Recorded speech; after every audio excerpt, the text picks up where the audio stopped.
The disgraced former president, Donald Trump, has shared multiple images generated by AI of Taylor Swift and Taylor Swift's fans, claiming that they support Donald Trump and they'll be voting for him.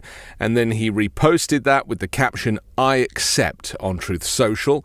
These deepfakes are part of a whole bunch of images that have been made with AI that Donald Trump has posted in recent days, blurring the line between parody and election disinformation. Young women smiling, wearing T-shirts saying Swifties for Trump, as well as one that shows Swift dressed as Uncle Sam encouraging people to vote for the Republican presidential nominee. Each image is a screenshot from Twitter and was posted originally by right-wing accounts with a history of sharing misinformation. Taylor Swift has not endorsed Donald Trump. It is very likely that she will come out for Kamala Harris, and the fact that Donald Trump has done this suggests that he's trying to get in early to sow disinformation and misinformation, to confuse the electorate and try and win extra votes. And if we just think about this for a moment, because, I'm talking about this as if it's just like normal political discourse in the US. It shouldn't be. This is nuts.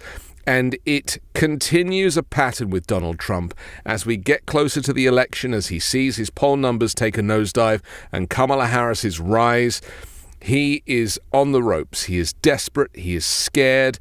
And consequently, he will do anything to distract attention away from Kamala Harris and make it all about him. And he won't even make it all about J.D. Vance. I mean, that's the other thing I find kind of interesting, is that Vance does not get a look in with Donald Trump. The man is so mentally ill. He is so compromised emotionally. He is a sociopath. And he will stop at nothing to cause chaos. And I see he's ramping up his language about Kamala Harris being a communist and being a socialist, and none of which is true.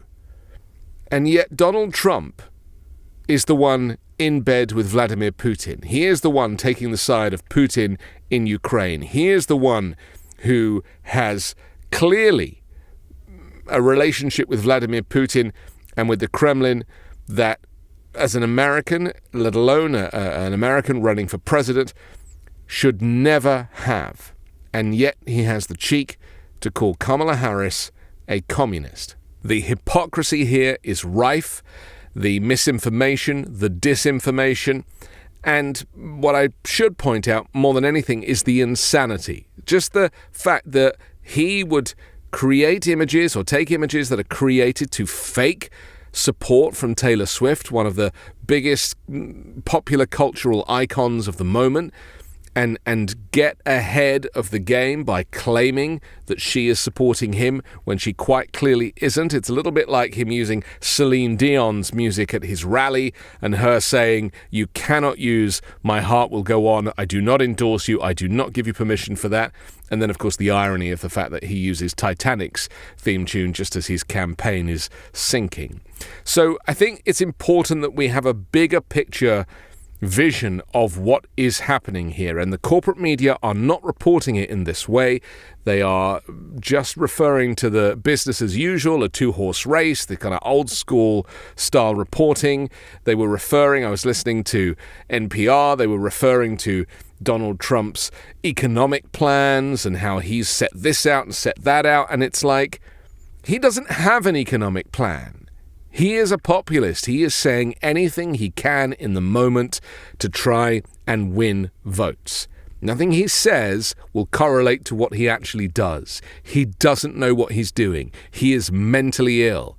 At what point will this country wake up to the fact that we cannot have somebody who is so compromised in the White House or even running for the White House? I mean, as a European, it is shocking to me that somebody who attempted to overturn the election, brought about a coup against his own country, stole classified documents, didn't give them back when he said he had, and shared them, is allowed to even be on the ballot.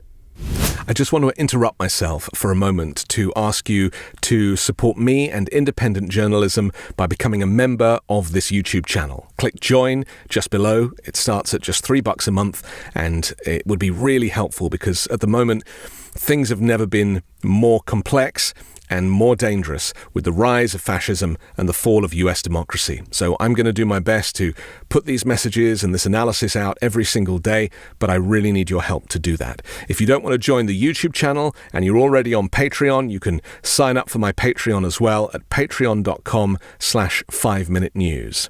Thank you. It is beggars belief, and for some reason, I think it has something to do with the First Amendment, but Donald Trump is still a candidate who is polling around 45 points. It is nuts. So what does it say about the Americans who support him? What does it say about the country's attitude towards somebody who is so clearly mentally ill? The thing is, you don't even have to be a clinician to see that Donald Trump is mentally ill. You don't even have to have gone to school to study to see that he checks every single box for malignant narcissistic personality disorder. And yet he is allowed to continue spewing this bile, congratulating Elon Musk and vice versa on them being men of the world who love to fire people. It's just so weird.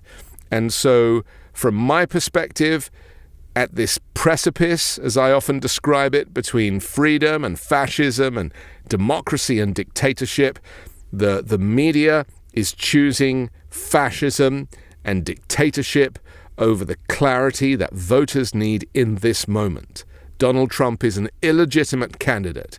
Aside from his previous convictions and his actions, he is unfit.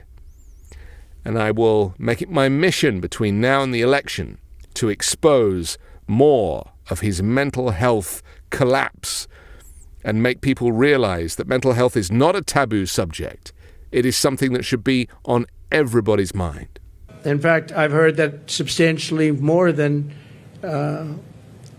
beyond the number of 100%. It's a much higher number than that, but the government hasn't caught up with that yet. I'm Anthony Davis. You can find me on the 5 Minute News YouTube channel and podcast, on Wednesdays co-hosting Uncovered, and on Sunday on The Weekend Show with Midas Touch.